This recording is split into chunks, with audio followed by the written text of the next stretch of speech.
미국에서 개봉한 아주 유명한 고전 영화 중에 라이언 일병 구하기라는 영화가 있습니다. 2차 대전 마지막 노르망디 상륙 작전을 배경으로 한 이 영화는 미국 정부에서 라이언 집안의 네 형제 중에 세 형제가 전쟁터에서 죽고 한 막내 아들이 이제 그 전쟁에서 참여하고 있다라는 소식을 알고 그 라이언을 마지막 한 명의 그 아들을 데려오는 작전이 바로 라이언 일병 구하기였습니다. 근데 결국은 그 영화를 보신 분은 아시겠지만 그 라이언을 찾아가는 과정에서도 계속해서 고민하는 것이 그겁니다. 한 사람을 위하여 우리 모두가 희생되는 것이 옳으냐. 근데 결국은 찾았죠. 근데 찾았는데 이 전우들을 버리고 갈 수 없다 하여 그 자리에 이 라이언을 지키면서 함께 라이언 일병을 구하러 갔던 모든 사람이 죽게 되는 영화였습니다.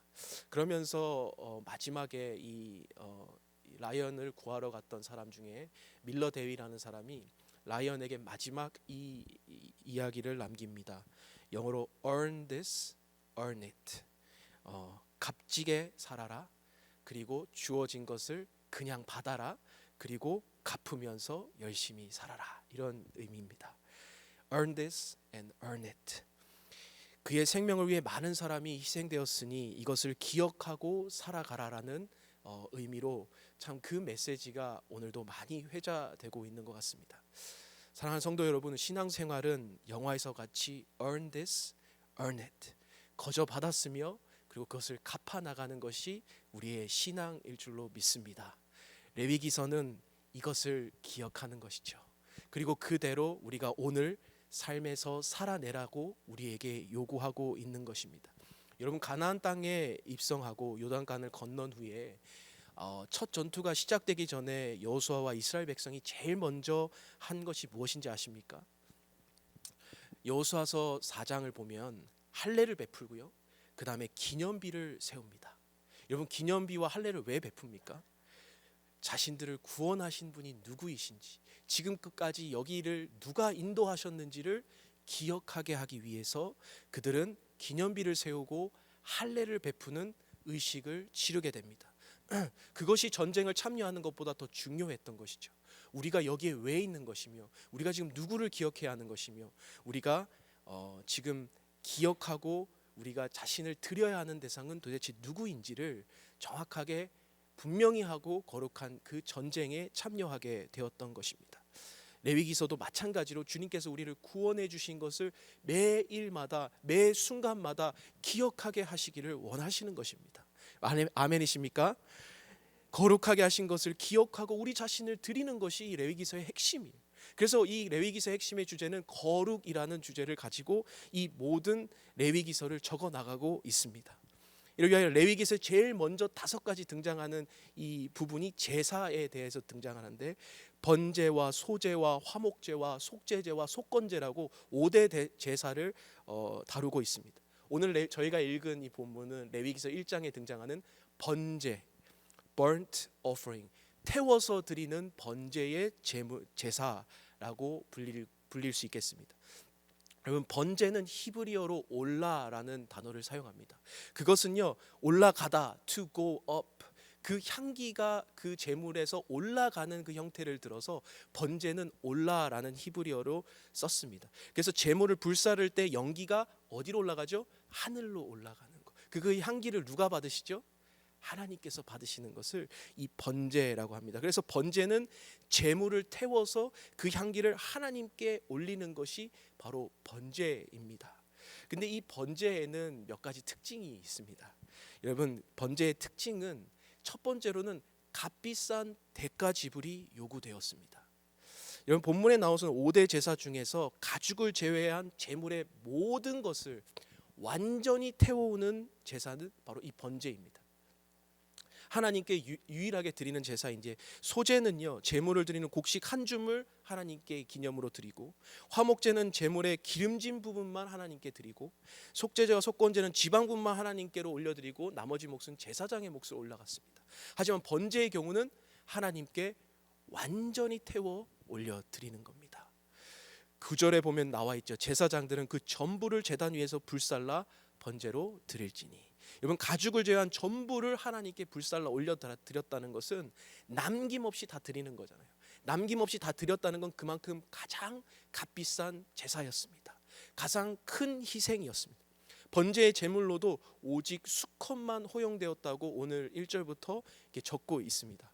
3절에 보면 예물이 소의 번제이면 흠없는 수컷으로 드리고, 10절에 가축대의 양이나 염소의 번제이면 흠없는 가축 수컷으로 드리라고 적고 있습니다.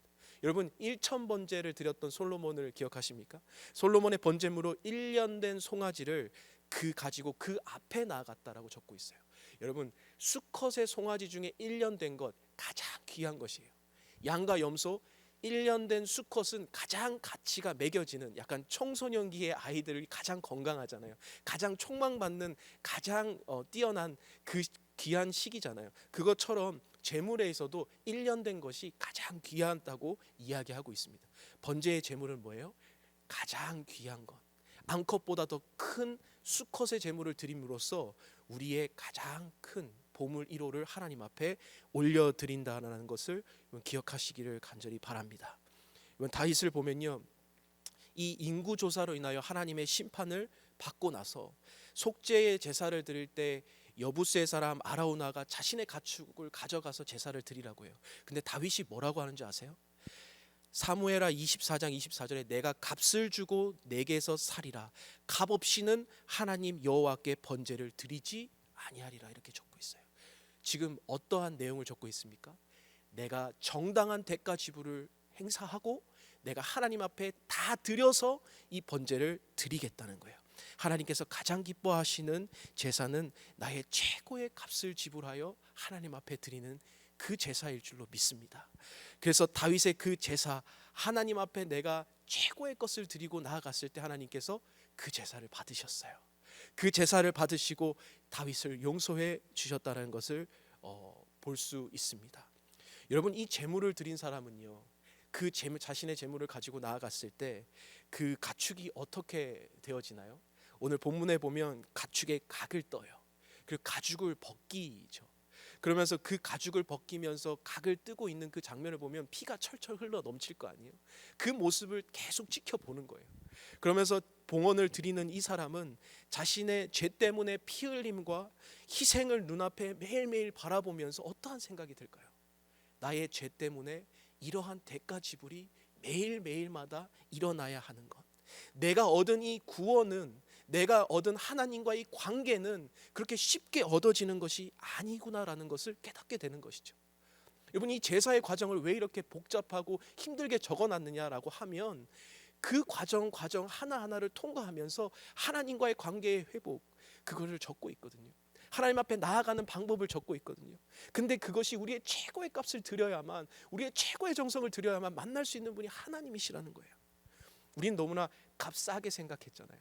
우리는 그저 내가 쉬는 시간에 드릴 수 있는 그러한 예배와 제사라고 생각했잖아요. 왜냐하면 우리가 그렇게 드리고 있거든요.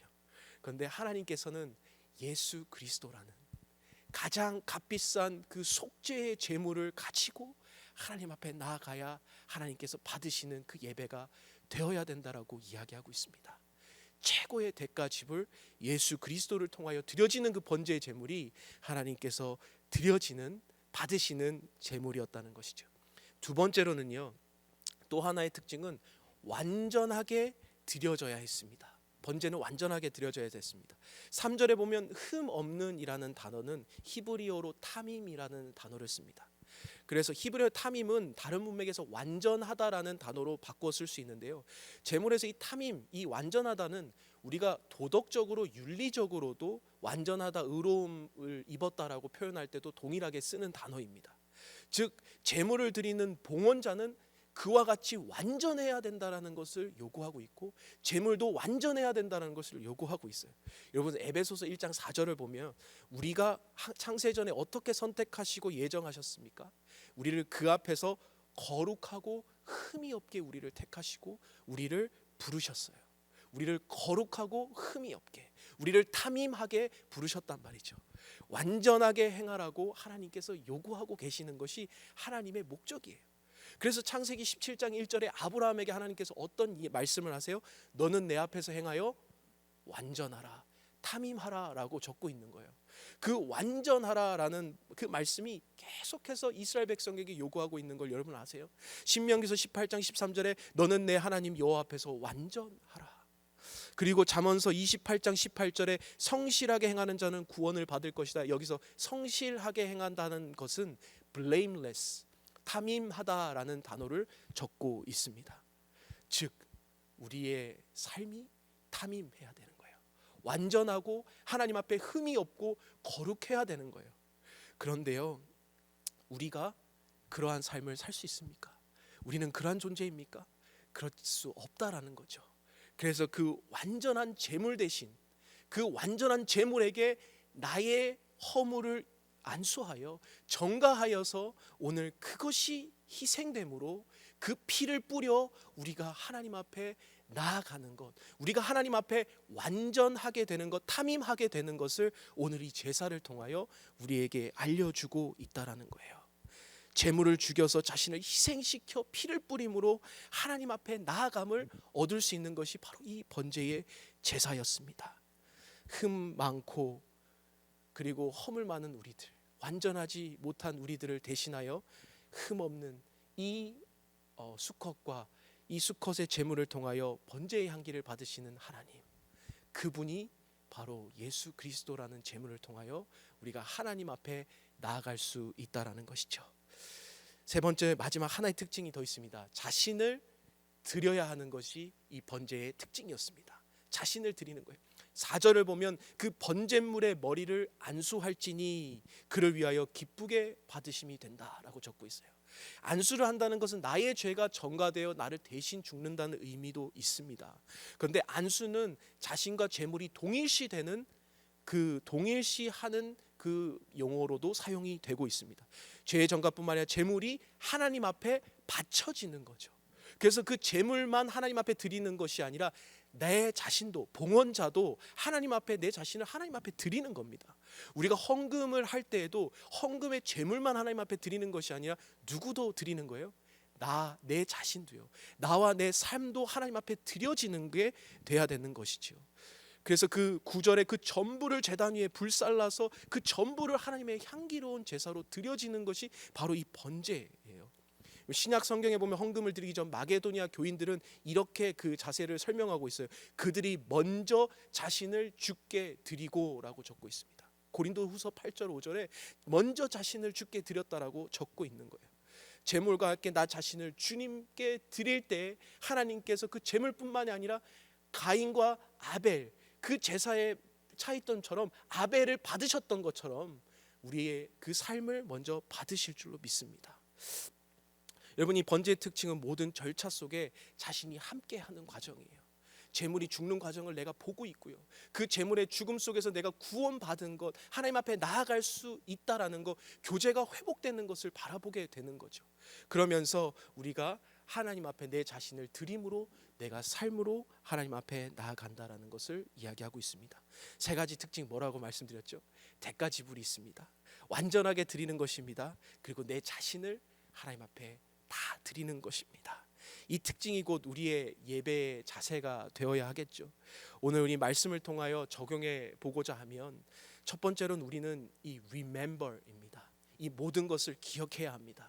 레위기서를 적은 이유는요, 그렇게 장황하게 적은 이유는요, 아니 하나님 앞에 나아가는 것, 예수 그리스도를 통해 나아가는 것, 그걸로 다 된 것이 아니냐라고 이야기할 수 있는 사람이 많습니다. 하지만 하나님께서는 이 모든 절차 가운데 얼마나 피뿌림이 있었는지, 얼마나 희생이 있었는지, 얼마나 대가 지불이 있었는지 우리에게 알기를 원하시는 거예요. 예수님의 그 희생은 정말 값싼 것이 아니었어요. 우리에게 그저 주어진 바가 되었지만, 우리가 값싸게 취급해왔지만 그건 값비싼 것이었어요.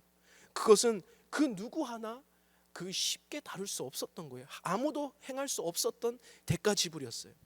여러분, 체코의 실화 단편 영화 중에 모스트라는 영화가 있습니다. 근데 그 모스트라는 영화에서 실화를 바탕으로 한 영화인데요, 기차 선로를 올리고 내리는 일을 하는 아버지가 있었어요.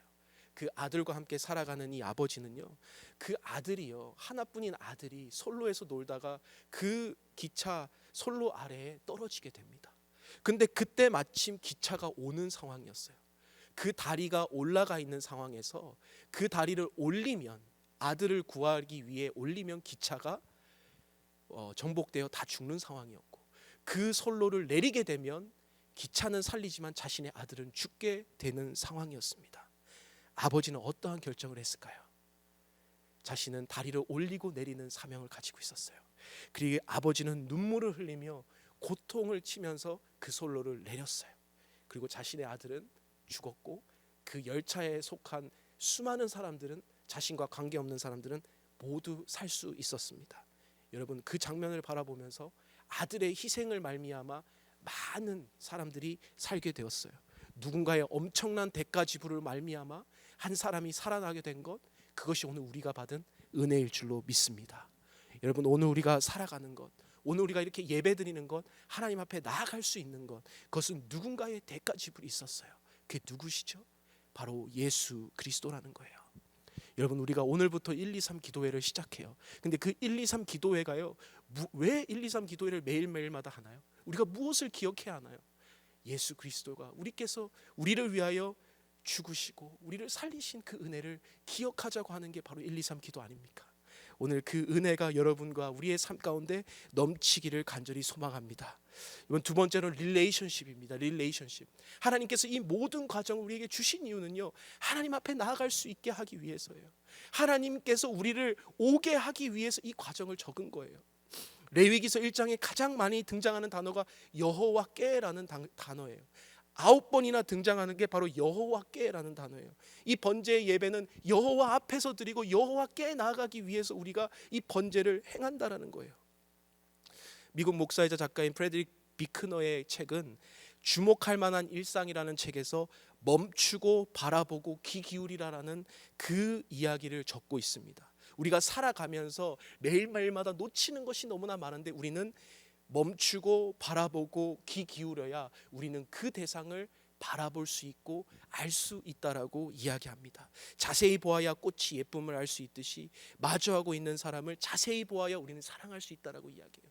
우리는 관계해야만 하나님을 알 수 있습니다. 우리는 매일매일 그분 앞에 나아가야만 우리는 우리의 상황과 삶을 우리는 이겨 하나님 앞에서 멈추고 바라보고 귀 기울여서 하나님과의 관계 속에 나아갈 수 있을 줄로 믿습니다. 가장 값비싼 제사를 치르면서 향기로운 연기를 올려드리는 이유, 누가 받으시기 때문에 드립니까? 바로 하나님과의 관계를 누리기 위해서 우리가 이 제사를 드릴 줄로 믿습니다. 말씀을 마무리하면서요, 저는 CCM 찬양 가사 중에 계속 머릿속에 맴도는 가사가 있어요. Your grace is enough. Your grace is enough.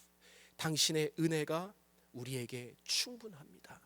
Your grace is enough for me. 우리의 대가 지불은 완성되었고 그 은혜는 충분합니다. 그리고 예수께서는 다 갚으셨고 오늘 그 은혜의 삶을 earn it, earn this. 함께 기도하겠습니다.